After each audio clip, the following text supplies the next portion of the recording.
this relates to the other piece of what we see as a continuing challenge, not only is the funding, but also how do we, with the process of the RAFT, one of the things that happened in the Northern Neck was a request from 4 communities for us to facilitate and help bring together an ongoing resilience committee that would be doing what we had been facilitating for a year with the implementation team, and that they would carry this on. And so we put a fair amount of effort into that, and circled back to learn that even the ones that we were sure thought had the most likelihood of continuing to do that work had not been able to. They had not been able to continue. Why? Because, and it's what Lisa was talking about, they didn't have the facilitative and coordinating capacities. And that was what everybody said, is we don't have the human resources and the capacity and that function of bringing people together and creating those spaces. We had not understood, how valued that was by other people, but that was something that we had brought to the table. And that even though we helped to create this ongoing committee, without that facilitative coordinating capacity, they weren't able to carry it on. Really big, like, aha, okay, so how do we create that local capacity, facilitative coordinating capacity, so that these things can continue, so that organizations on the ground can continue to work together in ways that they might not have been able to before. So these are questions on our mind. And so this is the second big question we would love your input on, is in terms of continuing to work.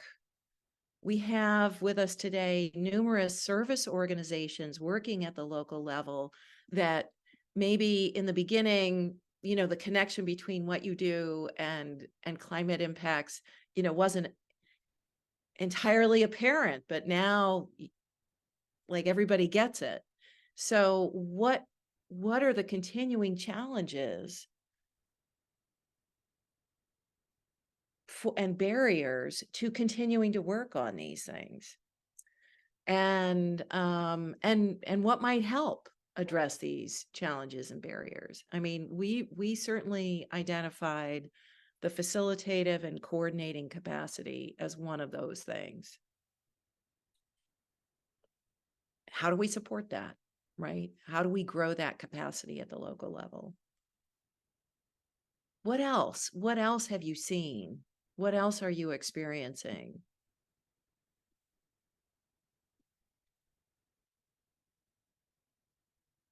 We are passionate about trying to figure things out and trying to help create more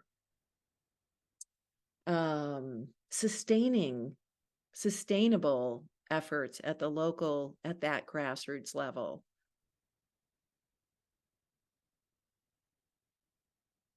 Okay, I'm not seeing anything going in this. And so this is page 6 rather, now of the Google Sheet. Please feel free to just type in like you did before, or put something in the chat, or unmute. Maybe is that it? Is that it? That it's the funding and it's the coordinating and facilitative capacity? Are those the 3? Is there anything else that people? It seems like an age-old challenge is how do you get past that initial challenge of, it really is, it takes the energy of an individual who charismatically embraces a project and leads it, right? And how do you get past that so it's not dependent on one person leading the fray in a certain topic, a certain area? How do you institutionalize it? Yeah, and Jay is saying funding above all. Lack of people power, lack of funding. So maybe it's just as simple as that. So for the lack of people power, is the solution as simple as the local government or the regional planning district commission getting funding somewhere to have a staff person dedicated to, keeping the resilience conversations going across the community? Yeah. Is it more complicated than that? I don't know.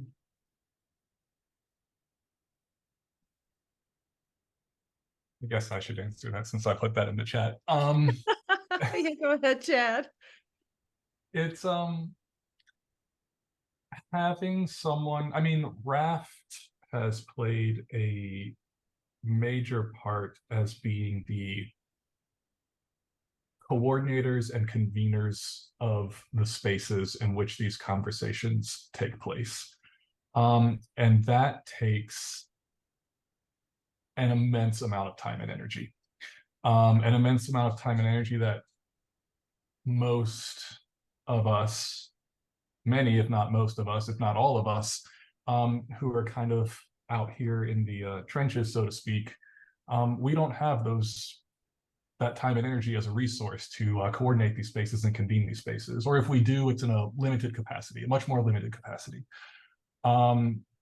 So yes, having something designated to continue to coordinate and convene the space would be helpful, but also even when we come up with the quote unquote solutions to the challenges, there's also a lack of people power to put those solutions in place, you know? So it's kind of top to bottom. It's more than just having the space coordinated and space convened. It's also having the people power to carry out the activities. And all of that is also tied to funding. Yeah. Yeah. Very interesting. And I think it really, and it could be that this is where foundations are essential to fill out, to broaden the funding beyond what federal climate funding is so still narrowly conceived for the most part.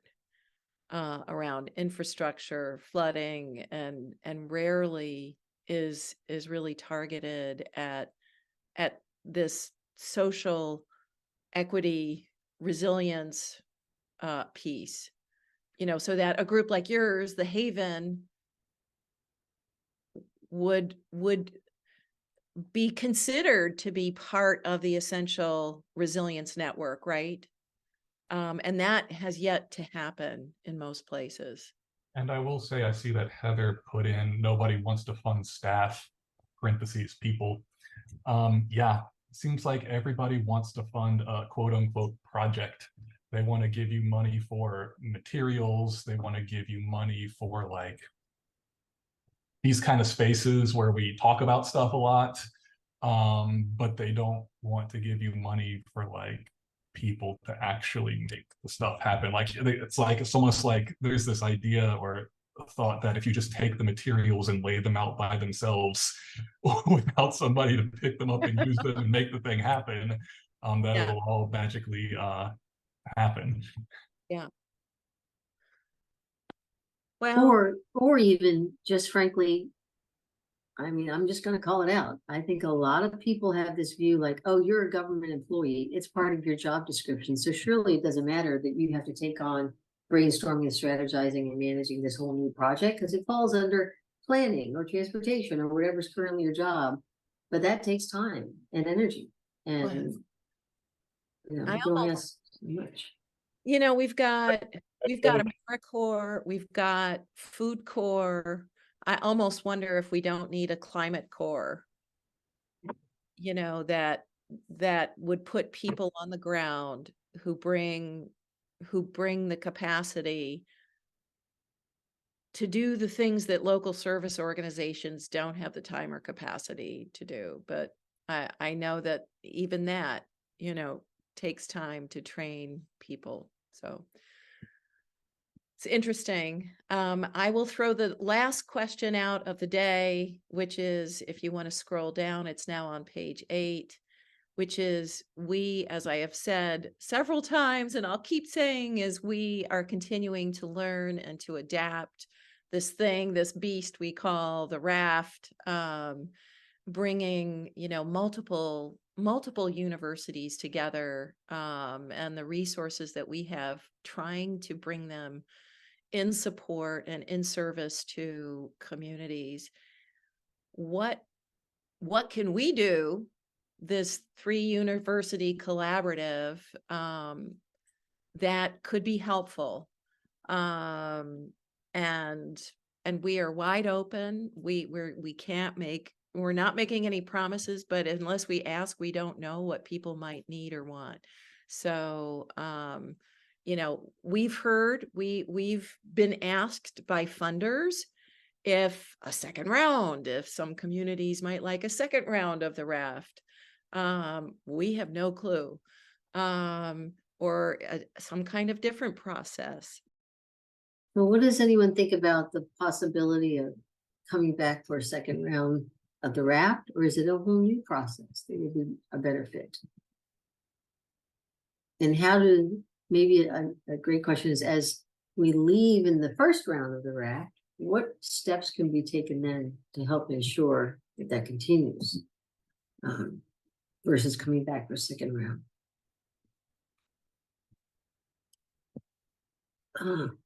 And I'm acknowledging that there was a comment in the chat box from Queen about community members have become the experts, but oftentimes their voices and expertise are dismissed. My chat box to move down. Yeah, that's a great comment, Queen. Thank you so much for that.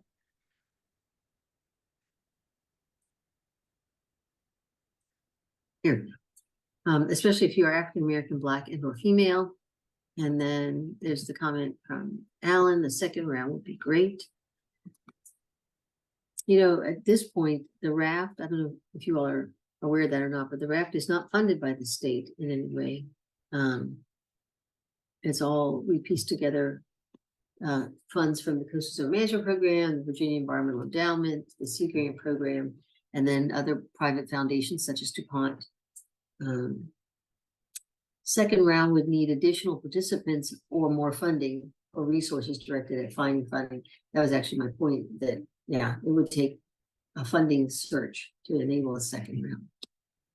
But I think I'm reading that a different way, Elizabeth, is that maybe the second round is focused on finding funding for on the ground projects, not just for funding the RAFT to. Right, okay. Providing. Well, maybe project prioritization, maybe a regional project prioritization and potential funding sources. Yeah. We need additional, yes, funding for programming implementation. Thank you. And I think, what Lisa's saying is, at a regional level, maybe something that may be needed. Yeah. I say regional because there are some local foundations that can work in this space. Yeah. And so, but they have different geographic boundaries. The community foundations, is that what you mean? Yes. Yeah. What I was thinking. Yeah, they're great. And you're right, they have delineations, geographic delineation.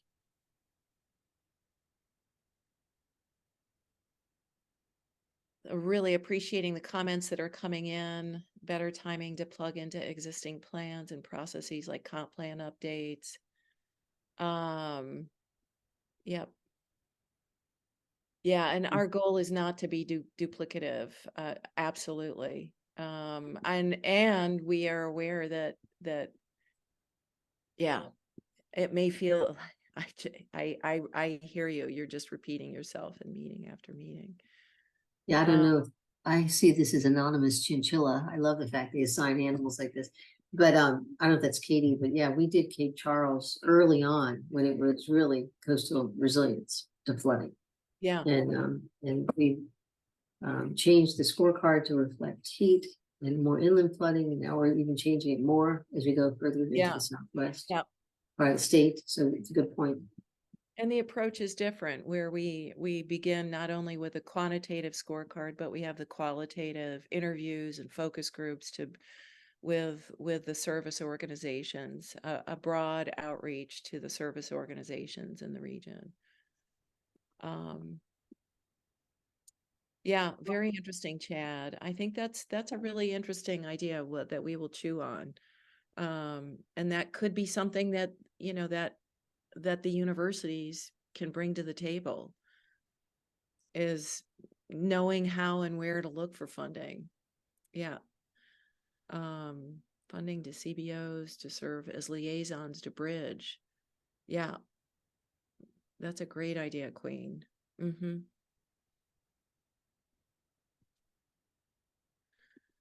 All right. Well, I think with this, help jumpstart LEPC, local emergency planning committees. That's really interesting. Is that your term? Is that a term I need? Is that already a formally established term? Local LEPCs? I'm new to that. Yeah, and that might actually have more traction is the word I'm thinking, than a local resilience committee. That if you call it a local emergency planning committee, it gets people that it could have more traction for funding and have more traction for people dedicating timing to it.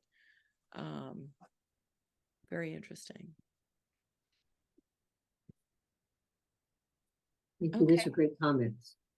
Well, I just want to appreciate, just extend great appreciation to you all for sharing your thoughts, sharing your ideas.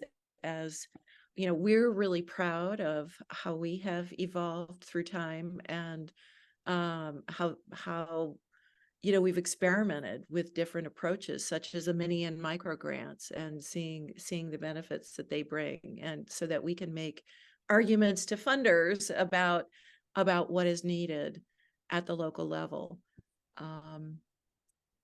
I'm wondering what final comments people might have, any final questions.